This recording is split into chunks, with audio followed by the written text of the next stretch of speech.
শুরু করছি সকাল 6টায়। বেরোনোর কথা ছিল আমাদের 5:30টায়, বাট একটু লেট হয়ে গেলাম কারণ আমার আজকে ফোনের অ্যালার্মই বাজেনি।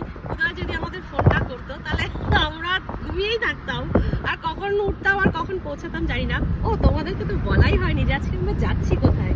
আজকে আমরা যাচ্ছি শান্তিনিকেতনে পৌষ মেলায়। তো পৌষ মেলাটা সেই 2019 সালে হয়েছিল বিশ্বভারতীর আন্ডারে, আর এখন হচ্ছে 2024। মানে এই কয় বছর করোনার জন্য বন্ধ ছিল, তো এবছর থেকে আবার শুরু হয়ে গেল। তো খুব খুব খুব এক্সাইটেড আমরা যাওয়ার জন্য, কারণ এই ফার্স্ট টাইম এই মেলা। শান্তিনিকেতনের আগে গেছি, বাট এই মেলাটা কখনো দেখিনি, পৌষ মেলা। তো সেটা আমরা দেখবো। কি রুদ্র, ভালো লাগছে তো? রুদ্র কি ঠান্ডা লাগছে? রুদ্র খুব ঠান্ডা লাগছে, আমার কিন্তু ঠান্ডা লাগছে না। হয়তো আনন্দের জন্য হতে পারে, বা এই লাগেজ ফাগেজ গাড়িতে তোলা টোলা সেজন্য হতে পারে। তো সাথে থাকো আর পুরো ভিডিওগুলো এনজয় করতে থাকো। পরপর ভিডিওগুলো আসবে, কেউ কিন্তু মিস করবে না। তো এখন এই পর্যন্ত, টাটা।